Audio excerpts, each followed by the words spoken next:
Uma alegria poder estar aqui novamente. Sempre, né?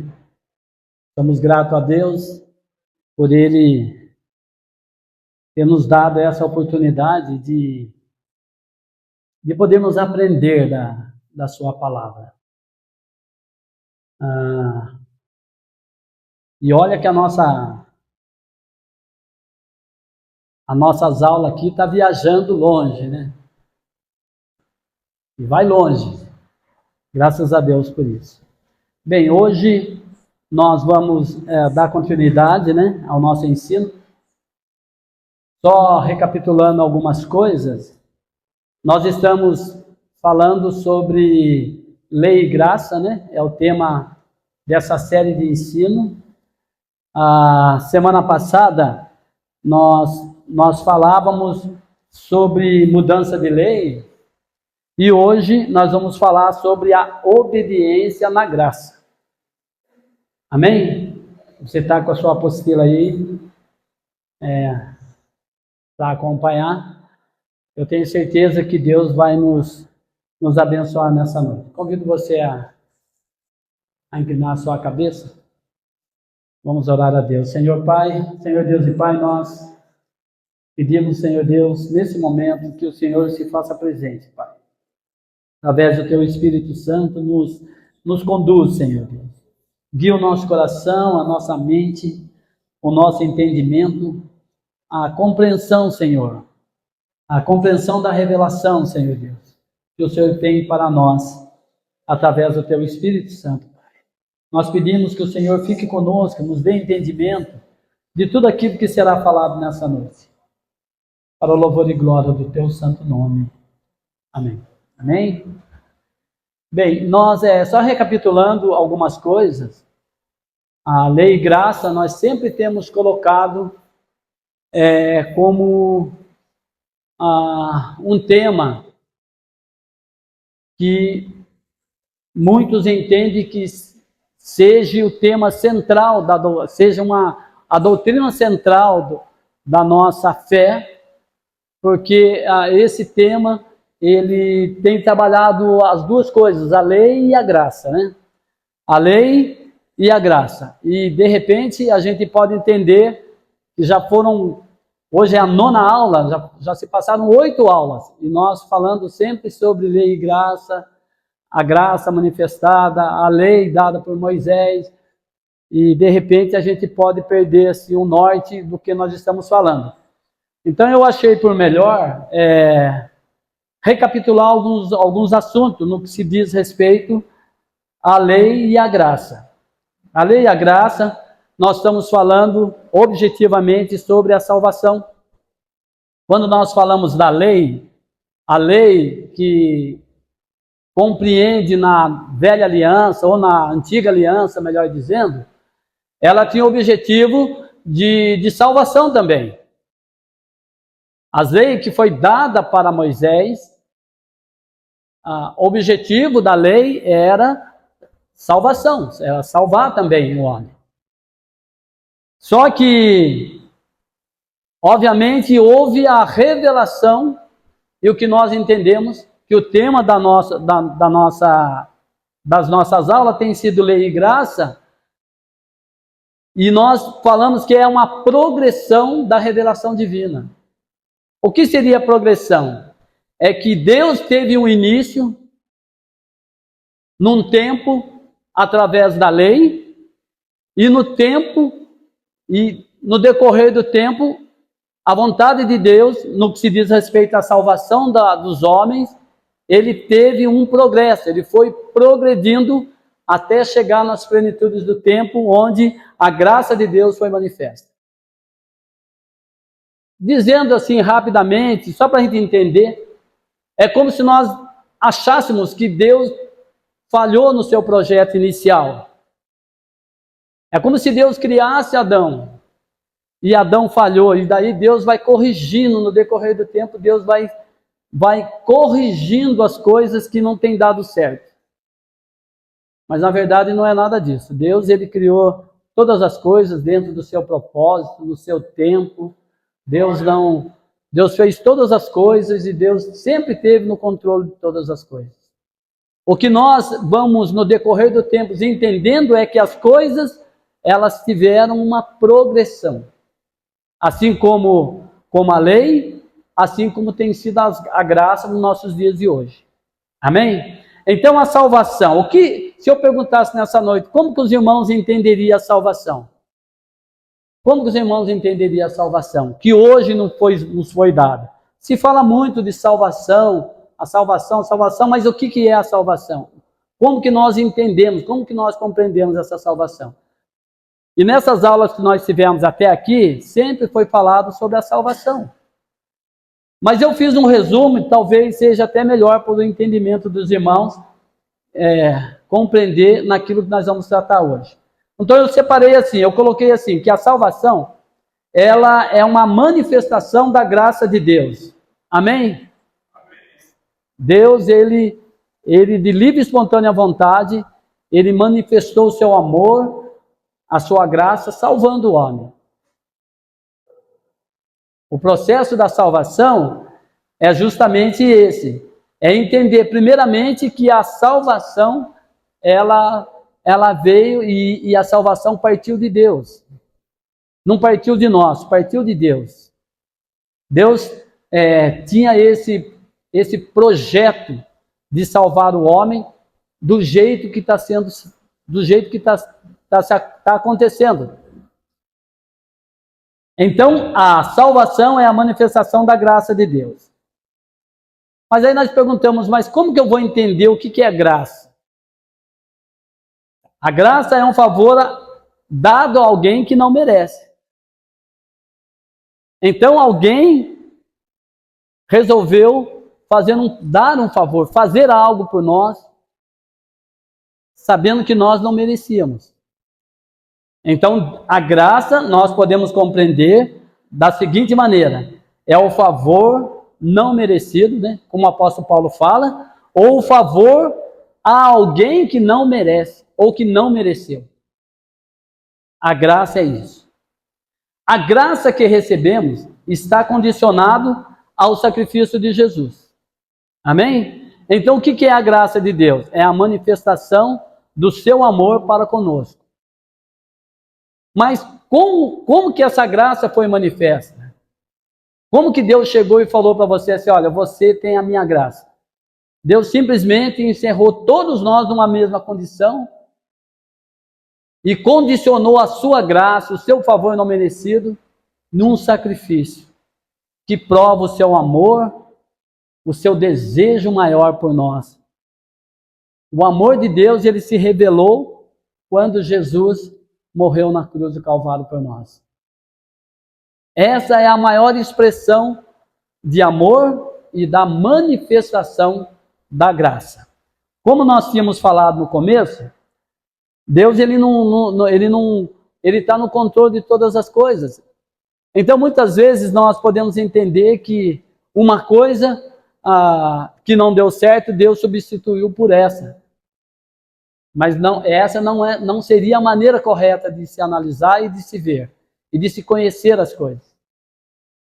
Mas as coisas, elas vêm progredindo, ela vem num processo, ela vai acontecendo no seu devido tempo, como Deus assim projetou. Amém? Então, no devido tempo, Jesus nasceu, e o Paulo fala que foi na plenitude dos tempos. Houve um tempo em que Jesus deveria nascer. Jesus não precisaria nascer no ano 2024. Ou, no caso, não seria o ano 2024, mas seria, vamos dizer, no 6º milênio, ou 7º milênio, Jesus nasceria. Não, ele nasceu no tempo exato, na plenitude dos tempos, no tempo em que Deus tinha projetado para que as coisas acontecessem. Amém? A antiga aliança.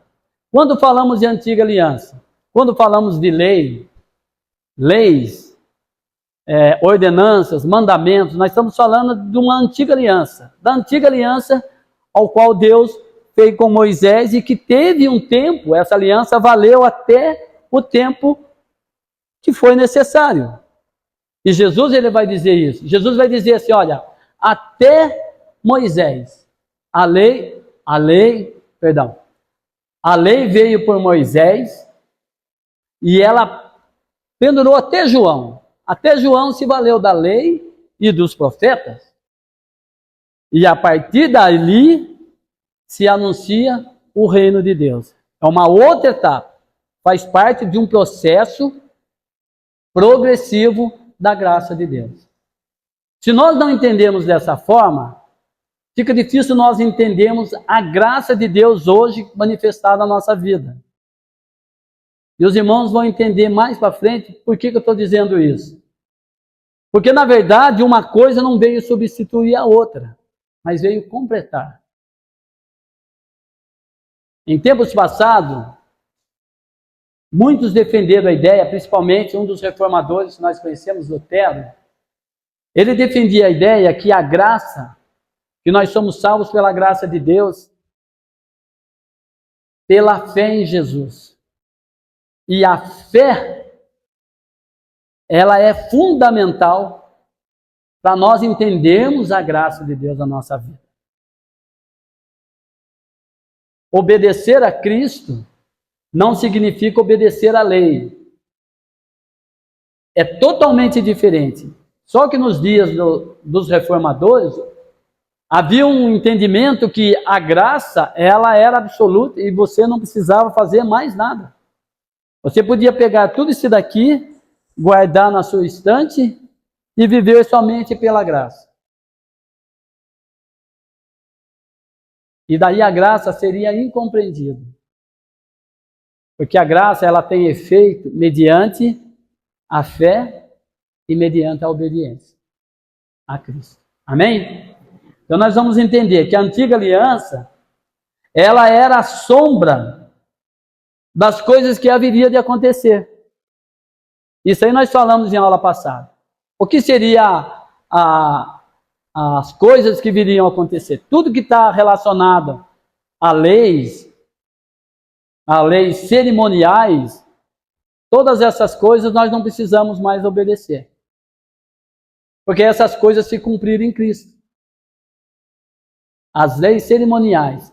Mas existem muitas outras leis que continuaram depois, mesmo assim continuaram e que precisa ser obedecida. E que muitas vezes as pessoas acham que por ter a graça não precisa obedecer mais nada. Se você obedecer, você se torna um legalista, mas não é isso. E aí que existe essa compreensão que nós estamos tendo agora. Que existe uma diferença do que das leis que faziam parte da antiga aliança. Eu até separei resumidamente, só para os irmãos entenderem. Por exemplo, o que seriam as leis da antiga aliança que nós não precisamos mais observar? Seria sacerdotes. O sacerdote que eu estou falando é dentro da aliança que foi feito com Moisés e Arão. Ou seja, num ambiente como esse, nós teríamos um sumo sacerdote aqui, nós teríamos, não seria mais um espaço como esse, mas seria um templo. Nós teríamos que ter sacrifícios aqui. Essa é a aliança cerimonial que faz parte da antiga aliança. E essas coisas se cumpriram em Jesus. Amém? Quando Jesus vem, ele substitui todas essas ordenanças em si mesmo. Jesus em si mesmo, ele faz cumprir todas essas ordenanças relacionadas a templo. Tanto é que Jesus fala só, vocês estão vendo esse templo aqui?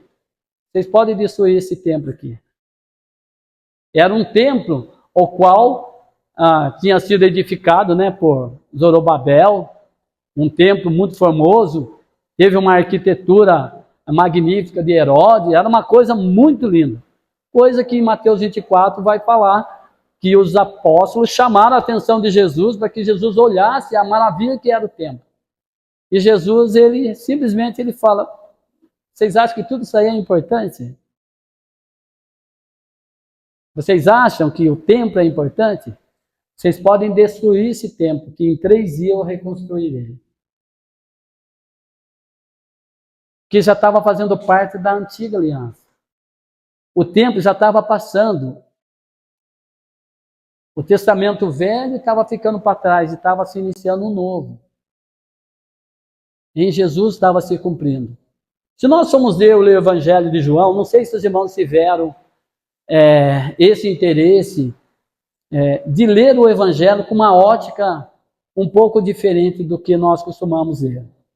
Se nós formos lermos o Evangelho de João, desde o primeiro capítulo até o capítulo final, nós vamos perceber que João ele traz algo mais, e é por isso que o Evangelho de João não faz parte dos chamados evangelhos sinóticos, né, que são semelhantes, que têm algumas coisas em comum. O Evangelho de João ele traz uma visão de Jesus totalmente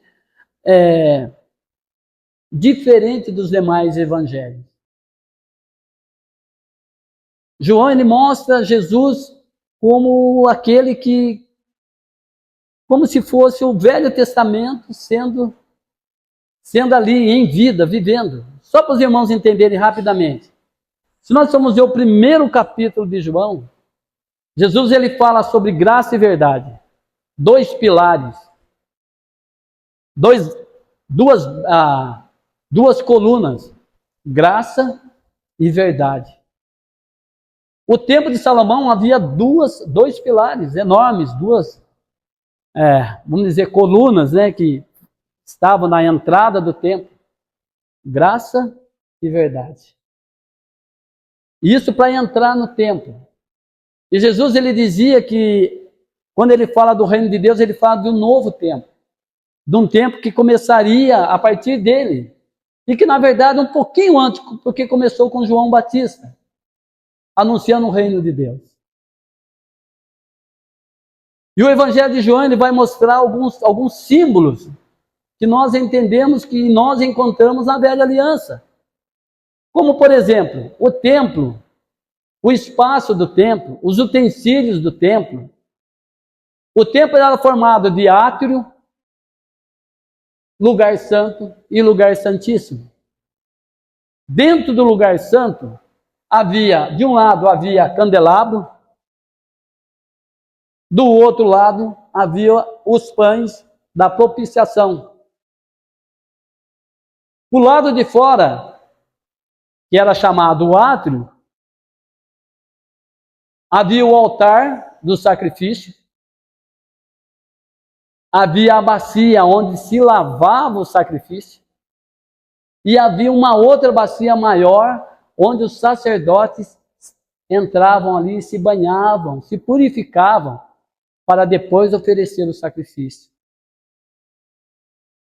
No lugar santo também tinha uma mesa chamada mesa do incenso, aonde o sacerdote fazia todo o trabalho, todo o ofício de um sacerdote, e a casa, o lugar santo, enchia de fumaça. Os irmãos já viram essa figura. Se nós formos ler o Evangelho de João, no primeiro capítulo mostra Jesus vindo como graça e verdade, as duas colunas.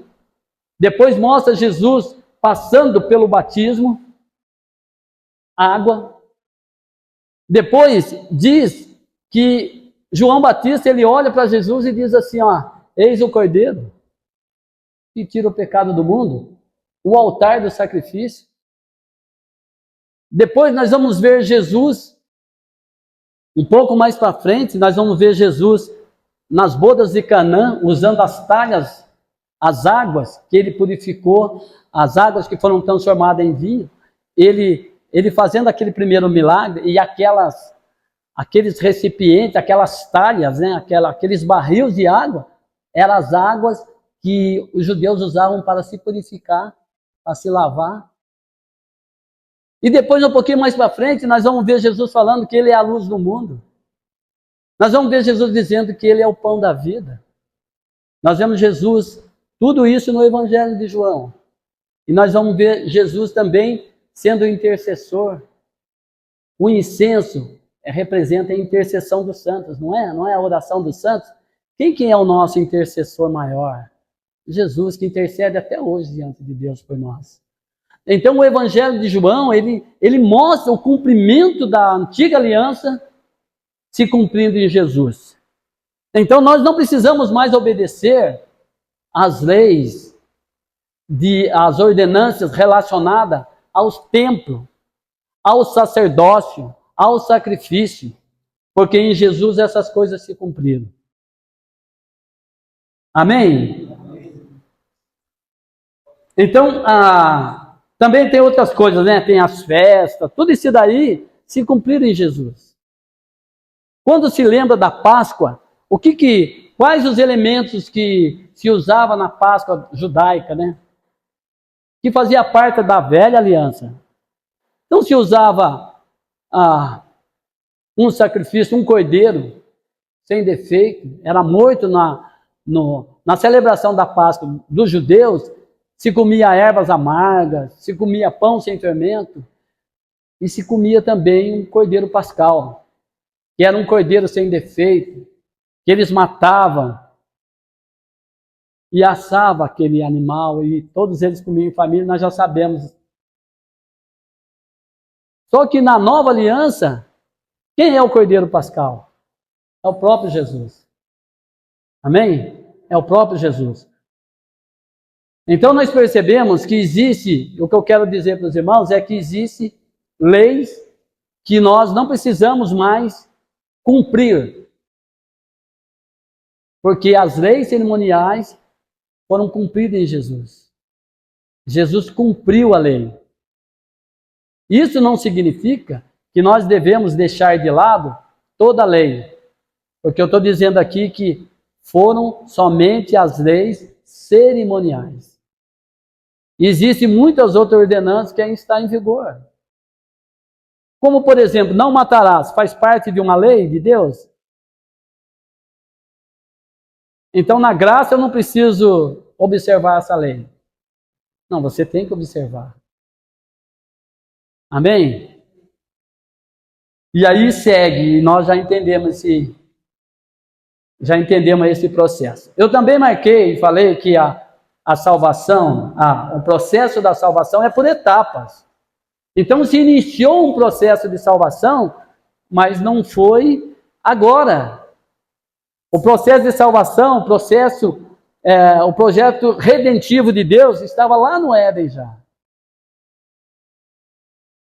E há os que dizem que antes do Éden estava com Deus, o projeto redentivo. Estava lá com Deus. Porque diz que Jesus foi morto antes que o sacrifício de Jesus já era visto muito antes do homem ter existido. Então significa que o projeto redentivo já existia em Deus. Então as coisas só vieram dentro de uma ordenança estabelecida por Deus. E que para nós, no tempo certo, as coisas vão se revelando, vão tendo a sua revelação, vão tendo o seu desenvolvimento progressivo. Quando nós falamos de salvação, nós entendemos que existem 3 etapas. Quer ver? Olha só. O que é a salvação? A salvação ela se divide em 3 etapas. Justificação faz parte da salvação? É uma etapa. Santificação e glorificação. Essas 3 etapas, elas acontecem, faz parte de um processo. Então, quando nós somos inseridos nesse projeto, a primeira coisa que acontece conosco é a justificação. Só que a justificação, para nós, pode ser hoje. Mas a justificação, ela está no passado. Porque a justificação tem a ver com Jesus. Com o sacrifício de Jesus. Jesus morreu há 2.000 anos e 25 anos atrás. Então está no passado. Os irmãos estão entendendo? E essa foi a obra do Filho. Jesus morreu uma vez só, irmão. Não espere que vá haver uma outra salvação, talvez futuramente, quem sabe o mundo e tal, talvez Deus vá arrumar um outro meio de salvação. Não, Deus já arrumou, já é isso, não vai mudar. É uma vez só. Jesus morreu uma vez só por todos os homens. Olha que coisa linda. O sacrifício feito na antiga aliança, que foi instituído por Deus.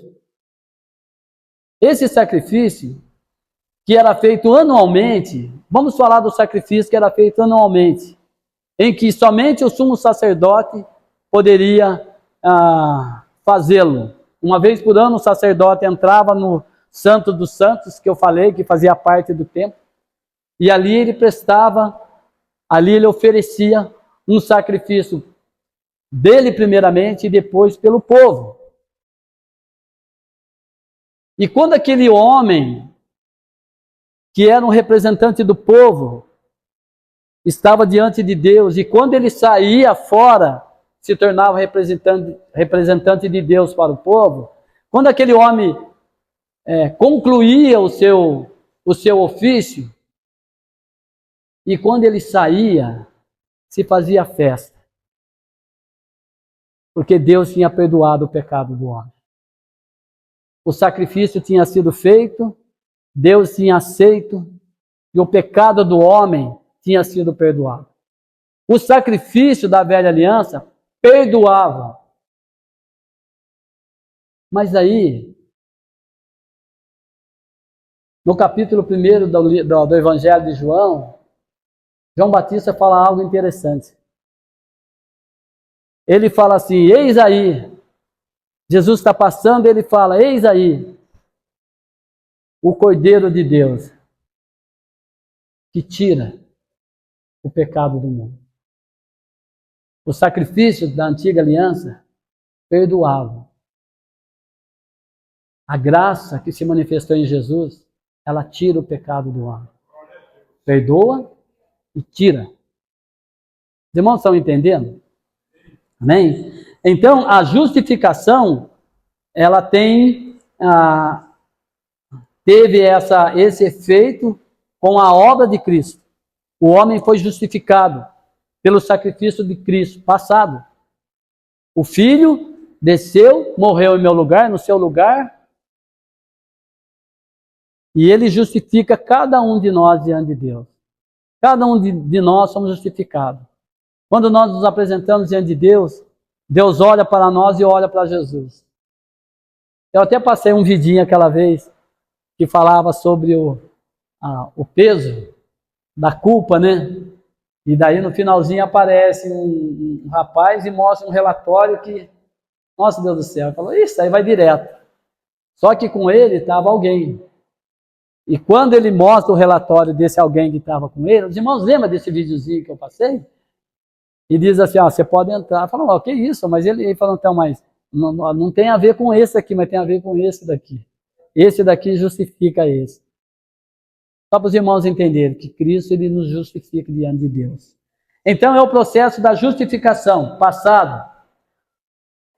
A outra etapa é a santificação, presente. Jesus justifica e agora o Espírito Santo de Deus nos santifica. É um processo. Santificação. É o processo do Espírito. E esse processo está no presente, é hoje. Justificação, santificação. E glorificação é a obra do Pai, que está no futuro. É a obra que Deus vai fazer para aqueles que se tornaram santos. Para aqueles que foram santificados, para aqueles que passaram por um processo. Os irmãos estão entendendo? Amém? Então, para nós entendermos, e nós vamos entrar nessa aula que é o objetivo nosso de falar hoje, para nós entendermos tudo isso que nós temos falado desde o começo das aulas que nós temos dado aqui, é para que os irmãos entendam que a salvação, hoje é pela graça. E para nós entendermos a graça, você tem que olhar para Jesus. E daí aqui nós vamos decorrer do estudo, nós vamos ver que o que é olhar para Jesus, né? O que é crer em Jesus? Porque se todo aquele que crer for salvo, existe alguém que crê também e não será salvo. Mas o crer, ele tem um peso maior. E é isso que nós vamos ver agora, tá bom? Então, salvação, a base da nossa salvação, fé, a base. O que é a base? A nossa salvação, ela teve o início, ela começou. Primeiro, com a fé, porque sem fé, não tem como o processo, você ser inserido no processo. Nós somos inseridos no processo a partir da nossa fé. Então nós temos a fé, é uma base, e a obediência. Amém? A graça nos foi dada, e a graça o que é? O que é a graça? Voltando lá e olhando para o Velho Testamento, a lei foi dada como uma manifestação também da graça de Deus. A fé e a obediência também fazia parte dessa base. Os homens, antes de Jesus, as pessoas tinham que crer e obedecer à lei. Só que, como diz Paulo, o homem era incapaz de obedecer. A graça, ela foi derramada em nosso coração pelo Espírito que nos foi dado para nos trazer a capacitação, a possibilidade de agora obedecer. E através da graça nós conseguimos ser obedientes. Conseguimos obedecer. Se você obedece, você cumpre. Amém? Tem algo que Samuel falou para Saul. E é algo que a gente sempre tem que pensar. No momento em que Saul achava que estava fazendo tudo certo, ele achava que estava tudo certo e transgrediu, Samuel chegou e falou para ele, Saul, Deus não olha para sacrifício. Você acha que Deus está olhando para sacrifício? Você acha que Deus se agrada? E depois os profetas também falaram isso. Você acha que se Deus se agrada com a morte de um animal para justificar a sua culpa? Você acha que Deus se alegra de você ir lá no seu rebanho e pegar um animal que não tem nada a ver com as coisas erradas que você faz e você trazer esse animal morrer no seu lugar? Você acha que Deus se agrada disso? É isso? Você acha que Deus gosta? Deus se agrada de animais, de morte de animais, de sangue de animais? Deus nunca quis isso. E daí Samuel vai falar para Saul uma frase que é interessante. O que é melhor? Obedecer ou sacrificar? Obedecer é melhor do que sacrificar. Porque o que agrada a Deus não é o sacrifício, é a obediência. Mas o homem não entendia assim. Ele entendia que ele podia fazer o que ele quisesse e sacrificar. E Deus ia se agradar. E a graça de Deus se manifestava de que forma? Aceitando o sacrifício dos homens. Porque os homens ainda eram incapazes de obedecer. E daí mais para frente a gente vai ver um pouco mais sobre isso. Amém? Bom, vamos lá. A palavra da sua graça. Nós temos lá um versículo que está em Atos dos Apóstolos, né? No capítulo 14, a partir do versículo 3, está falando sobre Paulo, né? Sobre a pregação de Paulo, que ele faz, podemos ver, né? Detiveram-se, pois, muito tempo, falando ousadamente acerca do Senhor, o qual dava testemunho à palavra da sua graça. Vou repetir, ao qual dava testemunho à palavra da sua graça, permitindo que por suas mãos se fizessem sinais e prodígios. Então, a graça de Deus, a palavra da graça que o apóstolo Paulo fala, né, que Lucas escreve, na verdade, é Lucas escrevendo uma das viagens de Paulo. Então, Paulo ele evangelizava, e estava evangelizando os judeus e os gentios, e ele estava dizendo o seguinte, que ele não está falando da lei. É interessante que Paulo ele não menciona a lei, ele menciona sobre a graça, sobre a palavra da graça. Então, hoje, nós podemos entender que falar de reino de Deus, hoje nós vemos aqui na frente, nós falamos do reino de Deus. O reino de Deus é a palavra da graça. É a palavra que precisa e deve ser obedecida. É a palavra da graça. Por isso que nós precisamos entender um pouco sobre a graça de Deus. A graça de Deus. O que seria a graça? Alguns podem entender que a graça é você ficar confortavelmente aonde você está, não precisa fazer nada. A graça já salva, já salvou, já teve os seus processos redentivos. Eu só preciso viver, só viver a minha vida e lá na frente a graça vai me garantir um lugar, uma posição, um lugar confortável com Deus. Será que é isso mesmo, irmão? Mas então a graça eu preciso trabalhar também, além da graça que eu tenho, eu preciso fazer alguma coisa para ser salvo? Daí eu não sou salvo pela graça, mas sou salvo pelas obras. Por você ter a graça de Deus, você precisa ter as obras de alguém que tem a graça de Deus na sua vida. Nem todos que fazem as obras, eles têm a graça. Eles entenderam a graça. Eles receberam a graça. Mas todos aqueles que receberam a graça, eles precisam ter as obras que justificam a graça na sua vida. Amém? Amém, irmãos? Então, a palavra da graça. Quando se fala a palavra da graça, nós podemos traduzir essa palavra da graça como quando nós anunciamos o reino de Deus, ou quando nós falamos daquilo que Jesus falou, que nós vamos ver logo mais na frente. Quando nós falamos sobre os mandamentos de Cristo, as ordenanças de Cristo.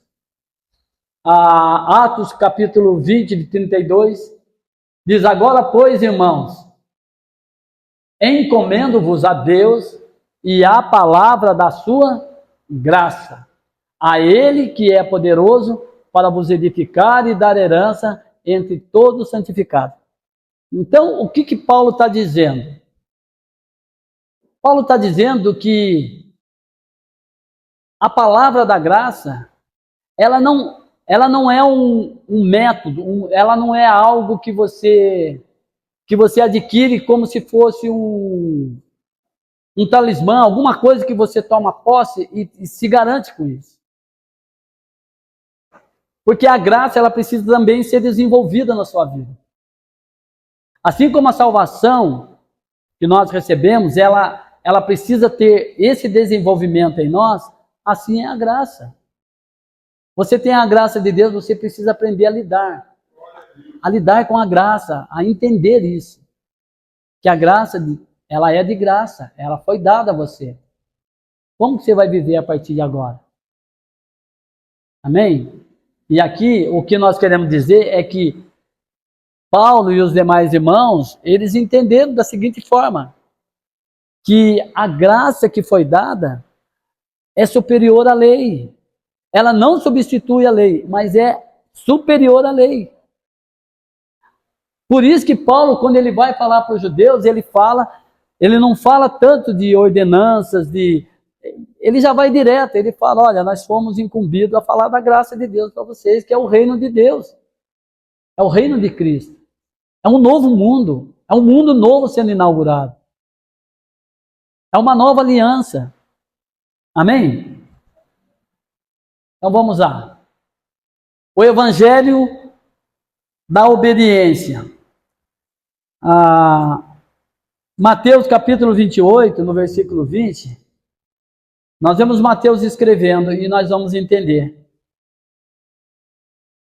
Que diz assim, que ensinando-os a guardar todas as coisas que eu vos tenho mandado, e eis que eu estou convosco todos os dias até a consumação dos séculos. Amém?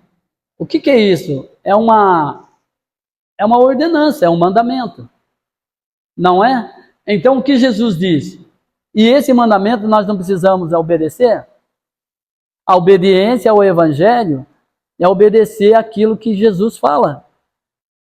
E que Jesus, ele começa desse jeito: olha, vocês vão pregar o evangelho, vão pregar a boa nova, vocês vão pregar a palavra da graça em todos os lugares. E vocês não só vão pregar, vocês vão ensinar as pessoas a guardar, a obedecer, vocês vão fazer discípulo. Fazer discípulo é você conduzir as pessoas à obediência a Cristo. Amém? Isso é ensinar, então é uma ordenança. 1 Pedro, sabendo que não foi com coisas corruptíveis, como prata ou ouro, que fostes resgatados da vossa vã maneira de viver, que por tradição recebesse dos vossos pais, mas com o precioso sangue de Cristo, como de um cordeiro imaculado e incontaminado, ao qual, na verdade, em outro tempo, foi conhecido, ainda antes da fundação do mundo, como eu falei, antes da fundação do mundo, mas manifestado nesses últimos dias, ou nos últimos tempos, por amor de vós, e por ele credes em Deus, que o ressuscitou dentre os mortos e lhe deu glória, para que a vossa fé e esperança estivesse em Deus, purificando as vossas almas pelo Espírito, na onde, irmão? Na obediência à verdade, para o amor fraternal. Obediência à verdade. Qual verdade os irmãos conhecem? É o mandamento, é as palavras de Cristo, é a palavra de Deus, é a palavra, e quando nós falamos de palavra, é a palavra. Tem coisas que nós podemos pregar do Velho Testamento e que é válido para os dias de hoje. De repente, falando assim, os irmãos falando, então quer dizer que o Velho Testamento não vale mais, eu posso não pregar mais sobre o Velho Testamento? Você pode e deve. Tem muitas ordenanças aqui que é para os nossos dias de hoje. Mas a obediência tem que ser aos mandamentos de Cristo. Amém? Isso aqui é a continuação, Rafa? Tá, então vamos ver lá. Não fingindo, amai-vos ardentemente uns aos outros, com um coração puro, sendo de novo gerados, não de semente corruptível, mas a incorruptível, pela palavra de Deus, viva e que permanece para sempre. Porque toda a carne é como a erva, e toda a glória do homem como a flor da erva. Secou-se a erva e caiu a sua flor, mas a palavra do Senhor permanece para sempre. E esta é a palavra que entre vós foi evangelizada. Amém? É a palavra de Cristo, é a palavra de Deus. Os gentios que nunca estiveram debaixo da lei precisam praticar a obediência. Então a obediência, ela, para nós somos gentios, irmãos. E nós fomos ensinados a obedecer algumas leis. Quem aqui, como cidadão, nós temos que obedecer leis. Como cidadão, as leis estão sobre nós. Amém? Só que a lei relacionada à salvação, os gentios, naqueles dias os gentios observavam a lei do império. Eles não eram transgressores da lei do império. Mas a lei que era relacionada à salvação dos judeus, os gentios não queriam nem saber. Tanto é que quando Paulo inicia o seu ministério com os gentios, e ele não digo julgado, mas ele é criticado por não ensinar os gentios que ele estava sendo evangelizado a não cumprir os mandamentos. Houve um problema sério. E ele teve que vir retratar com os apóstolos. Foi aí que foi constituído o primeiro concílio da igreja. Atos capítulo 15. É 15 ou 17? 15, né? Capítulo 15, onde Tiago, irmão de Jesus, ele presidia a reunião, e então foi dado a Paulo a seguinte decisão que eles tinham tomado. Olha, para os gentios que nunca obedeceram, eles não conhecem ao nosso Deus, que os nossos pais nos ensinaram a conhecer e a obedecer. Os nossos pais, desde pequenos, nos ensinaram sobre Javé. Agora, os gentios, eles não precisam obedecer os mandamentos, eles não precisam se converter ao judaísmo para depois conhecer a Cristo. Porque a graça já foi pregada. A graça de Deus é para todos. E se chegou para os judeus, chegou para eles também. Então a obediência deles deve ser a quem? Aos mandamentos, às leis dos nossos pais? Não, deve ser somente a Cristo. Então foi decidido dessa forma, que eles obedecessem só a Cristo. A questão da circuncisão, eles não pediram, era a velha aliança, eles não precisavam fazer. E foi dado apenas algumas recomendações, e que não foi nem mandamento, foi recomendações. Que eles se abstessem da imoralidade sexual, do sangue sufocado, né, daquilo que era sacrificado a ídolos, que eles se abstessem disso. Mas os demais, que eles tivessem uma vida em obediência à palavra da graça, que é as ordenanças e os mandamentos de Jesus. É isso que vale. Amém? Então, de repente, você pode entender assim, que hoje nós não precisamos mais observar o Velho Testamento e nada do Velho Testamento. Tem pessoas que são assim. Mas essa não é a forma correta de entender o projeto redentivo de Deus, porque Jesus falou para os judeus, falou assim, vocês julgam, né, ser filho de Abraão, vocês julgam conhecer as Escrituras, e ela fala de mim, vocês nem percebem.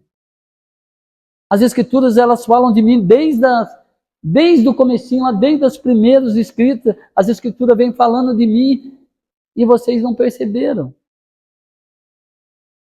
Então não é para descartar nada da palavra, mas nós temos que entender quem você deve obedecer. Amém? A palavra que gera a vida. E Jesus vai dizer isso aí também, né? Jesus, ele fala, qual é a diferença da lei escrita em pedra?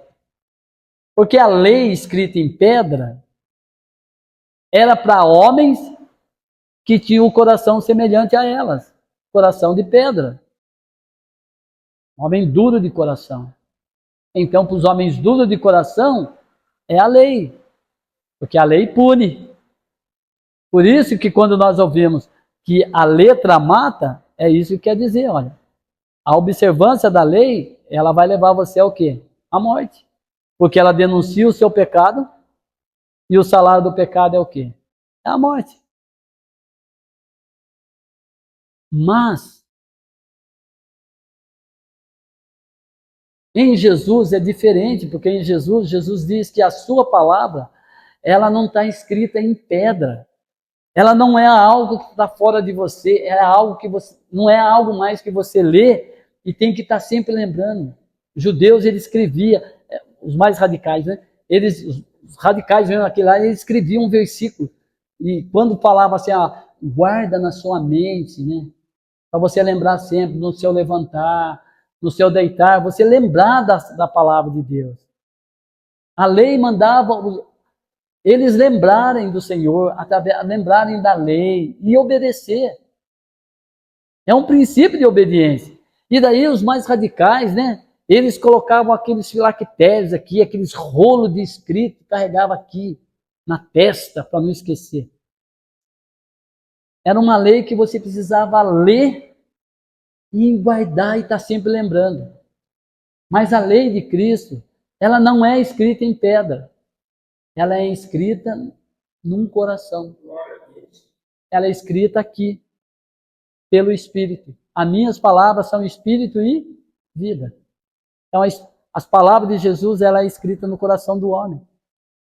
E é o que gera a vida. A lei escrita, ela gera morte, mas a lei de Cristo, ela gera vida. Porque ela entra no homem em forma de Espírito. Não é isso que Jesus falou? Quando Jesus fala para aqueles discípulos assim, olha, aquele que não comer da minha carne, não beber do meu sangue, não tem parte comigo.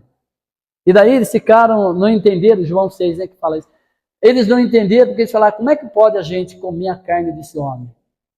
Meu Deus, como é que... Aí diz que muitos deixaram Jesus. Muitos discípulos que até então seguiam Jesus, ouvindo esse discurso dele, já não queriam seguir mais. Porque foi um discurso da pessoa, olha, vocês vão ter que comer da minha carne e beber do meu sangue. Lá atrás eu dei pão para vocês, vocês comeram, dei peixe, vocês saciaram. Agora vocês estão aqui de volta. Então aquele que não comer e não beber, aquele que não comer a carne e não beber o sangue do Filho do Homem, não tem parte comigo. Jesus falou isso. E daí cada um foi saindo e falou, agora o negócio apertou para nós. Ele está falando que a gente vai ter que comer carne. E carne humana a gente não vai comer. E daí Jesus olhou e falou, olha, a palavra que eu vos tenho dito. Eu não estou falando da minha carne, a minha carne para nada serve, é o Espírito que vivifica. Não é a carne, Jesus explicou isso, não é a carne, mas é o Espírito que vivifica. E o que é o Espírito? Jesus fala, a palavra que eu vos tenho falado. A palavra que eu vos tenho falado, ela é o Espírito vivificador, escrito com letras bem grandes no seu coração, capaz de gerar vida. Mas a lei da antiga aliança, ela gera morte. Porque o homem lê, entende, mas não consegue obedecer. Ele é incapaz de obedecer. Então, aos gentios foi dado justamente essa ordenança, que eles observassem a palavra da graça. E que hoje é anunciada entre nós, porque também nós somos gentios. Quem que é judeu aqui? Não tem nenhum judeu aqui, né? Ninguém? Nenhum judeu? Não? Ninguém foi circuncidado aqui? Pois é, nós somos gentios. E a graça de Deus nos alcançou. Porque para Deus não existe nem grego, nem judeu, nem... Para Deus todos somos iguais. Amém? Em Romanos diz assim, Romanos capítulo 15, porque não ousarei dizer coisa alguma que Cristo por mim não tenha feito, para fazer obedientes os gentios, por palavra e por obras.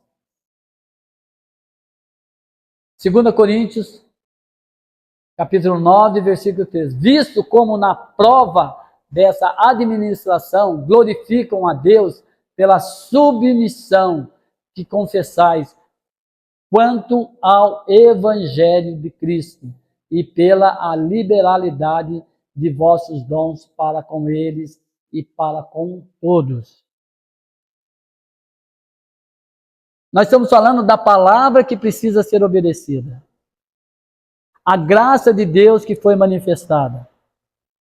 E que nós, apesar de nós termos a graça, nós precisamos aprender a obedecer, mesmo na graça.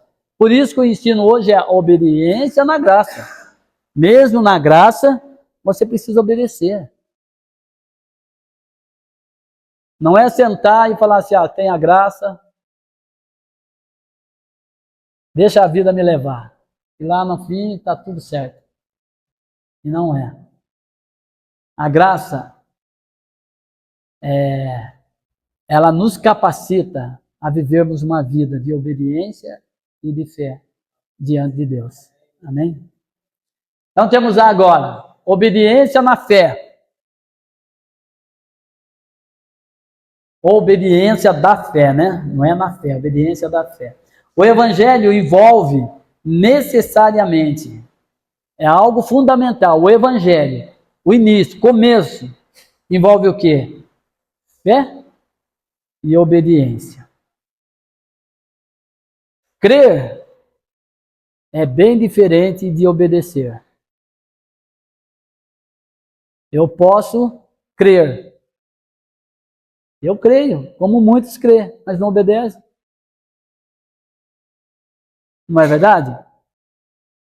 Eu creio. Você não crê, José? Todos nós aqui cremos. Se nós não não crêssemos, nós não estávamos aqui. Mas existe um outro fundamento, que é a obediência. E é interessante que, se a gente for olhar lá atrás, quando tudo começou, o fundamento também foi esse: fé e obediência. Com Abraão, diz que Abraão, ele creu, e isso foi lhe imputado por justiça. Mas diz que Abraão creu, mas Abraão só creu? Não, ele creu e obedeceu, porque quando Deus se manifesta a Abraão, diz assim: olha, sai da tua terra, da sua parentela, e vá para um lugar que eu vou mostrar para você. Ele nem falou o lugar, não, vai aí. Daí diz que ele creu. Nossa, Deus apareceu para mim, maravilha, eu creio em Deus. Até então eu era um politeísta, que diz que Abraão ele era politeísta, tinha muitos deuses, né? Lá em Ur dos Caldeus, pelo menos é os que dizem, né, James? E diz que Abraão, ele creu e obedeceu. Então precisamos crer e obedecer. Judas cria? Judas não creu? Mas não obedeceu. Ele obedeceu a outra voz que dizia para ele, né? Vai lá. E ele deu ouvido, né? Então, obediência da fé, pelo qual, Romanos, capítulo 1, 5, pelo qual recebemos a graça e o apostolado para a obediência da fé entre todos os gentios pelo seu nome. Fé e obediência. Romanos 16, 26, mas que se manifestou agora e se notificou pelas escrituras dos profetas, segundo o mandamento do Deus eterno, a todas as nações para a obediência da fé. Fundamento. A obediência é uma expressão de fé, ou as obras da fé. E agora? O que os irmãos acham? A obediência é uma expressão. Você obedece porque você crê. Você obedece porque você crê. Se você não obedece, se você crê e não obedece, a sua fé, como diz, né, é morta. Você não tem como você crer e não fazer nada, não agir, não ter uma ação, não se manifestar a graça que está em você. E a graça, ela é justamente essa, ela capacita você a não somente crer, porque ela traz essa revelação, e digo mais ainda, que a graça, a revelação de Deus, ela é progressiva. Às vezes nós vivemos 40 anos conhecendo a palavra, lendo, mas as escrituras, aquilo que nós conhecemos através do que lemos, nos ajuda a enxergar aquilo que Deus foi, e como Deus agiu, e o que Deus fez. Mas a permanência, a fé e a obediência, ela vai trazer a revelação do que Deus é hoje e o que Ele quer fazer agora. Porque os homens de Deus que andaram dessa forma, eles entendiam que todas as coisas estavam em Deus. Então, eles nunca deram um passo sem antes Deus confirmar com eles o que eles deveriam fazer. Principalmente as viagens missionárias de Paulo, nós vamos encontrar algo que Paulo, quando ele levanta como um príncipe dos gentios e pronto para evangelizar, Paulo ele já começa o seu ministério e de repente ele percebe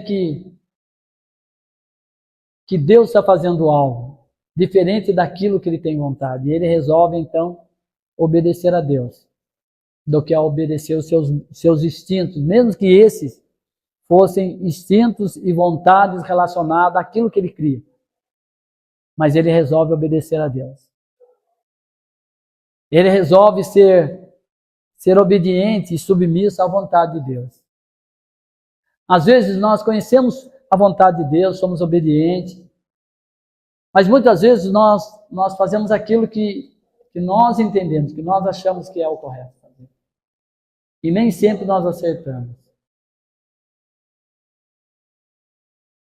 Nós precisamos entender um pouco mais sobre o que é viver uma obediência a Cristo.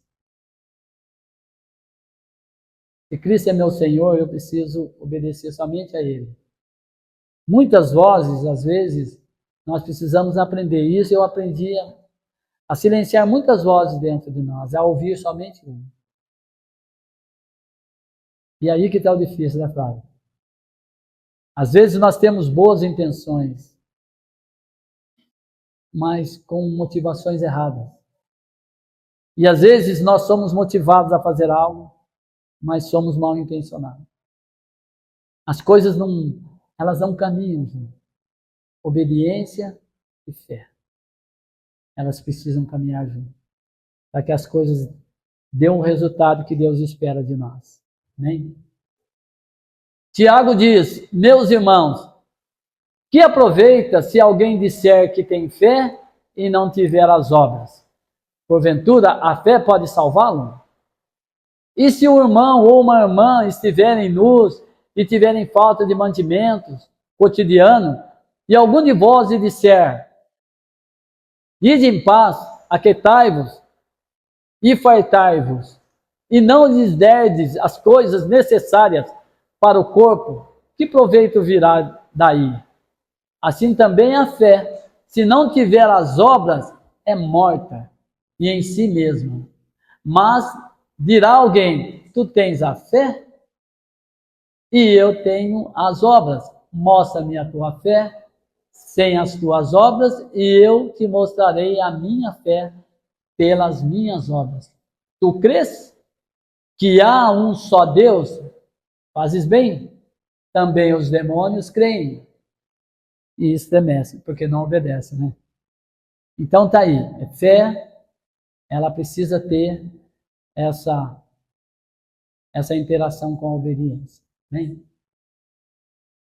Aqui continua: mas, ó homem vão, que queres tu saber? Que a fé sem as obras é morta? Porventura o nosso pai Abraão não foi justificado pelas obras, quando ofereceu sobre o altar o seu filho Isaque? Bem vês que a fé cooperou com as suas obras, e que pelas obras a fé foi aperfeiçoada. E cumpriu-se a escritura que diz: e creu Abraão em Deus, e foi-lhe isso imputado como justiça. E foi chamado o amigo de Deus. Vedes então que o homem é justificado pelas obras, e não somente pela fé. E de igual modo, Raabe, a meretriz, não foi também justificada pelas obras, quando recolheu os emissários e os despediu por outro caminho. Porque assim como o corpo sem o espírito está morto, assim também a fé sem as obras estão mortas. Quando fala de obras, está falando justamente do resultado de uma obediência. Se você obedece, vai ter resultado, que são as suas obras. E é justo isso. Agora, se você tiver só as obras e não tiver a fé, também não vai dar certo. Porque você não tem a motivação da fé para fazer as obras que Deus espera que façamos. Amém? Uma fé sem obediência, até os demônios possuem. Tu crês que há um só Deus? Fazeis bem. Também os demônios creem e estremecem. Isso aí nós já lemos, né? Mudança da natureza. A incapacidade do homem de obedecer à lei. Então aqui nós já vimos que o homem ele era incapaz de obedecer à lei. Porque a lei era escrita em pedras. E o coração dele, o coração do homem era duro em relação a isso. Eu vou simplificar para os irmãos entenderem. Existe duas mentalidades. Para nós entendermos melhor, eu vou simplificar. Quando se fala em letras escritas em pedra, nós associamos isso com um coração de pedra, com a dureza do coração do homem. E Jesus, ele falou isso. Quando Jesus vai responder uma questão relacionada à carta de divórcio para os judeus, porque havia várias interpretações até então, e eles perguntam para Jesus, é correto o homem dar carta de divórcio? Porque está escrito, Moisés deu. Daí Jesus, ele relaciona a seguinte coisa: a permissão com a vontade. A permissão de Deus está associada com a dureza de coração. Então a lei, ela foi dada para o homem por causa da dureza do seu coração. Era um primeiro estágio. Era Deus se manifestando para os homens e visando a sua progressão, a sua revelação, que é crescente para que o homem entendesse. Então ele começa tratando a dureza do coração do homem através da lei, mostrando para o homem que a lei, ela mata. Mas o que Deus queria, na verdade, é que o homem entendesse no seu coração que as ordenanças não eram simplesmente para você não fazer. Deus estava interessado em mudar o seu caráter, para que você entendesse que se você fizesse, você estaria magoando alguém. Então existem duas mentalidades, o do servo e a do filho, é melhor dizendo. Quando o servo, a mentalidade daqueles que observam Deus, vamos imaginar Deus, e eu entendo que o relacionamento meu para com Deus é de servo e senhor. Qual que é a preocupação hoje de um empregado com o seu patrão? Eu faço, o senhor me paga. Não é isso? É para fazer? Eu faço. Como que é para fazer? É assim, eu faço. Meu salário. É uma troca. Só que quando nós olhamos para Deus e lançamos o foco num relacionamento de pai e filho, você percebe que o sentimento é outro. Você obedece, mas não é para receber algo em troca. Você obedece porque você quer agradar aquele que te ordenou. Isso é amor, irmãos. Isso é amor. Então é simples, nós resumimos esse tópico dizendo que o que mudou? O homem, ele vinha incapaz de cumprir a lei justamente por isso. E por isso que Jesus fala que aquele que ama, cumpre todas as leis. Porque o amor é algo que está aqui. A lei, ela se projeta daqui de dentro. Não é algo de fora que tenta me conduzir a algo mais profundo. A um relacionamento com alguém que está acima de mim. Para os irmãos entenderem, os judeus, como que eles viam isso? Eles viam que estava na lei, não matarás. Então nós vamos obedecer. Mas a obediência de não matarás, eles não conseguiam ver e entender que aquele que escreveu que não é para você matar, na verdade ele queria que você nem sequer irasse. O não matar já estava lá naquilo que você já passou, você já se irou, já fez toda coisa, então vamos proteger você de não fazer algo pior, então não mate, que as coisas vão ser piores. E Jesus ele vai dizer, o que foi dito aos antigos? Não matarás, eu porém vos digo, aquele que irá em seu coração. Então antes de você querer matar alguém, você se irou contra ela. Então, o não matar é uma lei, escrita em pedra por um coração duro, incapaz de sentir algo por um seu semelhante. Então o resultado daquela lei é matar você mesmo. Então aí a letra mata. Mas, quando alguém entende e olha para o seu semelhante e se vê como a si mesmo, ele fala, meu Deus, mas como é que eu posso ferir alguém que é bem semelhante? Você recebe algo, é aquilo que Deus se projetou em você, é aquilo que você entendeu o que Deus quis dizer. A sua atitude projeta algo maior que você. É a lei da graça que está escrita em seu coração. Mas como que eu entendo essa lei da graça na minha vida? Que mudança que é essa que está falando ali? Que tira esse coração. Ezequiel, no capítulo 36, vai dizer, Deus fala, eu vou tirar o coração de vocês de pedra e vou colocar um coração de carne. E aonde aconteceu essa troca, gente? Aonde que o nosso coração de pedra foi trocado por um coração de carne, capaz de obedecer?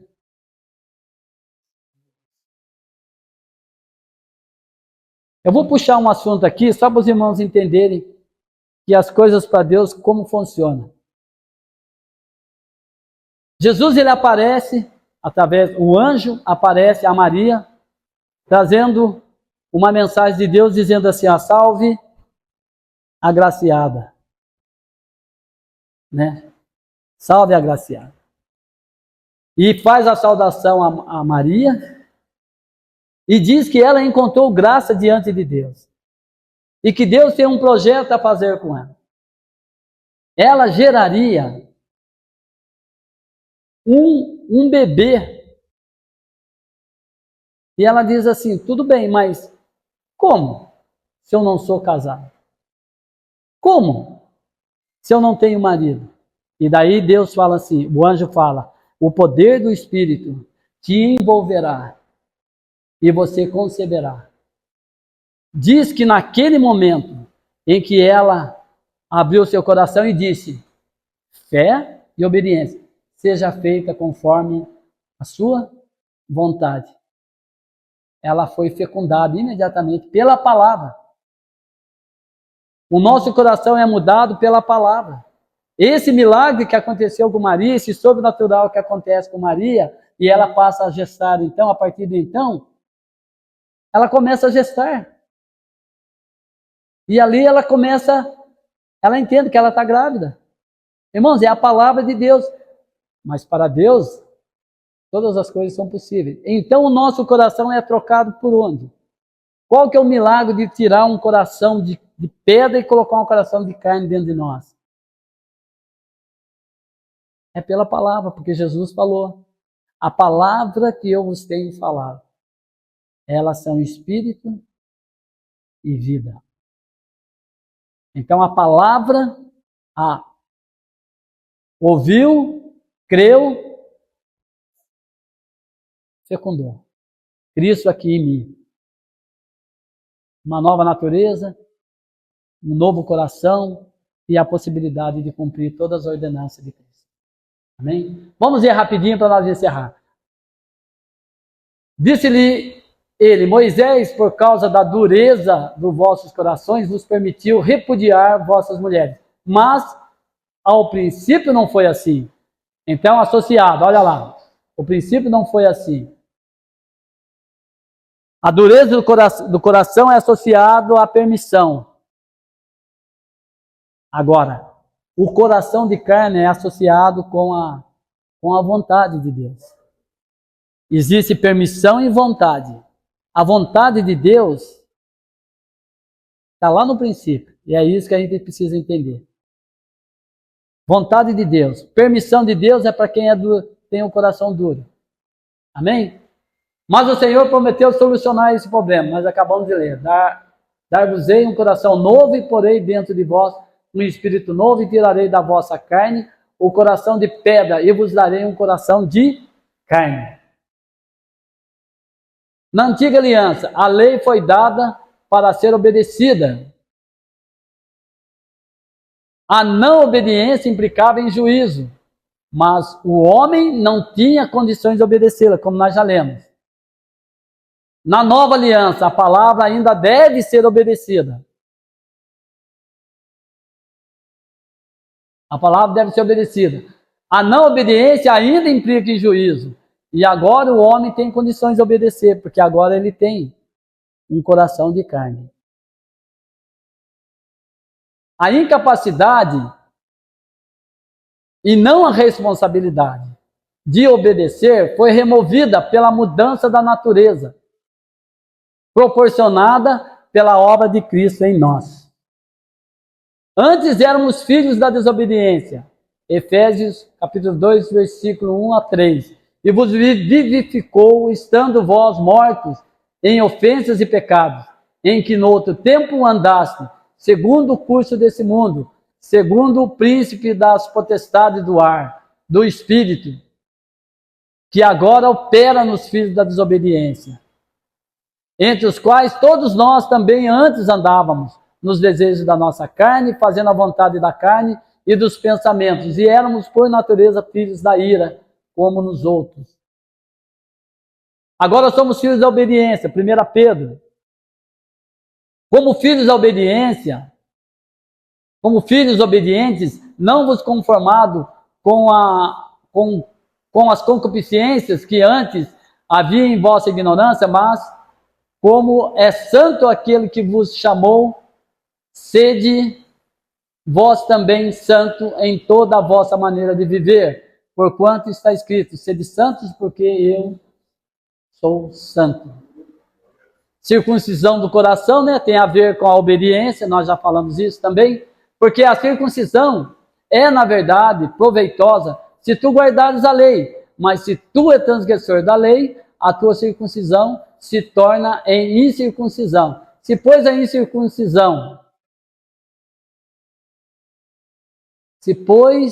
a incircuncisão guardar os preceitos da lei, porventura, a incircuncisão não será reputada como circuncisão?